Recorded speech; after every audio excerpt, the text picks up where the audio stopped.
2 years ago my house burnt to the ground after being struck by lightning. Thankfully it was during the day, so our 3 kids were at school and my husband and I were at work. We lost everything, but we were safe. It took almost 11 months for the insurance to pay out. The insurance covered 1 month worth of hotel stays, but after that we were made to fend for ourselves, and the only option we had was to move in with my SIL. She tells us we can have her spare room and her office space. Since she used neither of the rooms, and her stipulations was we needed to purchase all of our own food and pay her $100 a week. By week 3 all of that changed. She then decides we need to pay her $250 a week and we can only use 1 room. So all 5 of us were crammed into the smallest room she had, which was the size of a glorified closet space and didn't even fit a twin bed and a small dresser. So we lived out of trash bags and slept on the floor for close to $1,000 a month some months, and still had to purchase all of our own food, despite her claiming my children on her food stamps. She also had no bills outside of her land tax, $450 a year, electric and heating oil, which she hardly ever filled. So we were essentially paying her so she could do leisure activities. It was the worst 8 months of my life. 3 months ago my grandmother decided that she wanted to go to assisted living after a fall and transferred the deed of her house to me, and basically said it was mine now. It is a 5-bedroom farmhouse. My boys insist on sharing a room, so we have 2 extra bedrooms.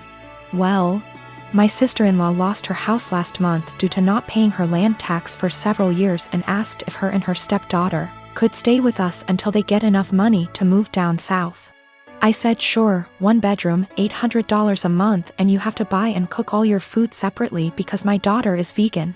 She looked at me like I had 10 heads and said that she and her stepdaughter should not be made to share a room when there are 2 extra rooms, and stated she cannot afford a rent of $800 while purchasing all of her own food on top of it. I said, neither could we, but we managed to cram 5 people into a glorified closet space while you were getting $1,000 and food stamps. Take it or leave it. She decided to leave. My boyfriend and I have been studying together at university, and while he is studying part-time, working part-time and engaging heavily in his amateur acting career, while I am studying full-time and working part-time, we share one subject at uni together. On top of this, he is trying to pick up another hobby while looking after his grandfather, who is in his final stages, in a nursing home. As you can imagine, for the past 6 months he has very little time to cut out of his week to spend with me. None, in fact.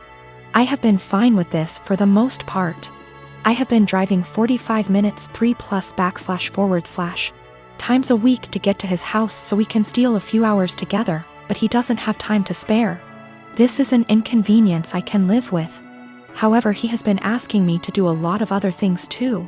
He has frustrated me multiple times with demands that I visit his grandfather, who does not recognize me, for 2 hours, which turns into 4.5 hours, or help him with a family matter, which lasts 5 hours or so. Every time this happens, he promises he will drive me home. And every time he says he doesn't have time anymore and I need to catch the train home, 1 hour plus walking.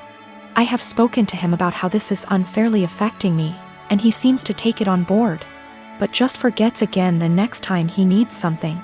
After forcing me to spend $600 plus on his best friend's destination wedding, the weekend before we both had 2 major exams due, he demands that we switch our exam times because he didn't spend enough time studying and he needed the extra day. I concede and he squanders his spare day sleeping because he needed it. I take my classes very seriously and I feel very over by his demands. I understand that family matters / best friends are important things, but he has eaten into hours and hours of my study time, and my grades are dropping. Not only that, but it's affecting my emotional health also. I have expressed to him that it is affecting me badly, but he tells me I'm being very unsympathetic and selfish. What's more is that I have about $10,000 in savings. He recently became aware of this and has demanded that I help him pay his bills because we're a team. He is broke. I helped him with a few, but drew the line after $500 because he is very irresponsible with money and there's only so much I can pour out before it seriously affects me. He is also demanding that I give him access to my bank account because we are in this together. And he wants to marry me one day, so we should start sharing now. I don't really know what to do. I want to be a good girlfriend and do what he needs me to do right now, but it's beginning to affect my health. My boyfriend started asking to join me in my girls' night in. Every time I tried to say no, he'd be like, "I have to join or you'll have to cancel." It made me and the girls miserable having to sit there with him in the middle. This past Friday he insisted to join us again. I had enough. I came up with an idea to get him to hate hanging out with us. Made a plan and told the girls what we were going to do, and they were down for OT. The girls came and my boyfriend immediately sat with us and started ruining our conversations by steering them towards him / his work / his achievement. So here's what I did.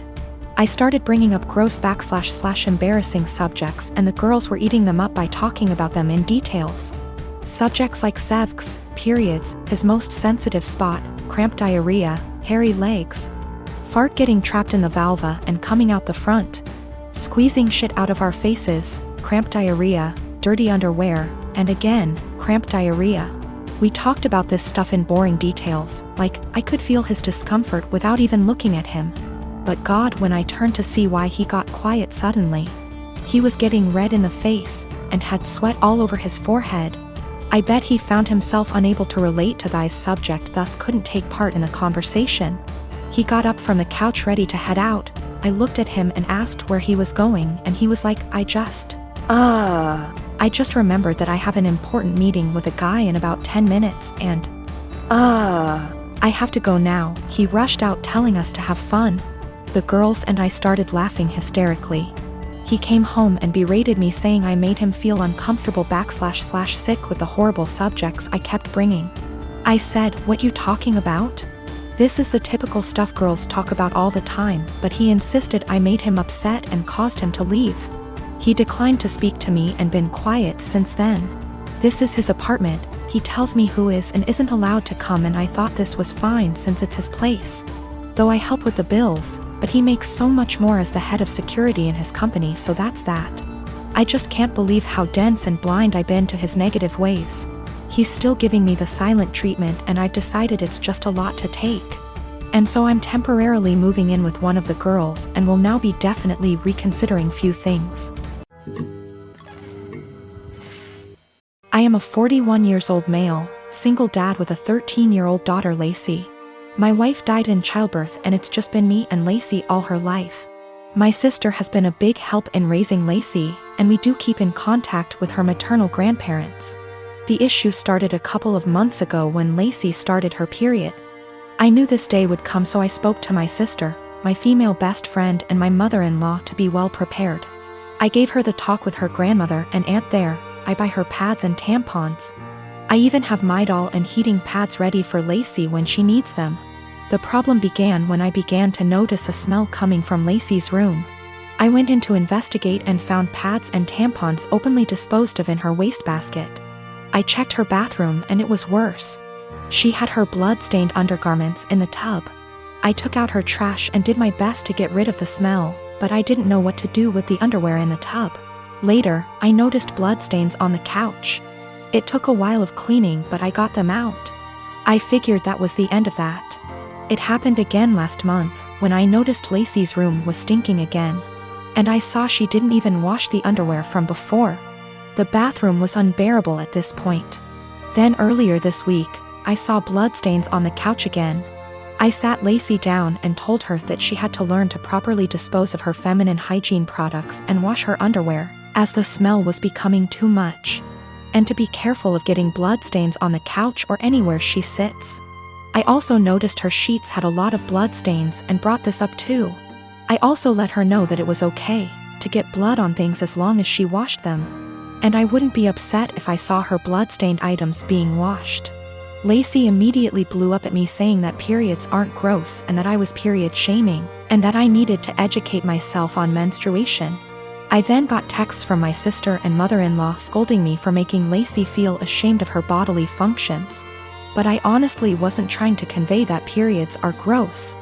I was trying to convey that her hygiene needed to be addressed and that the smell was becoming unbearable.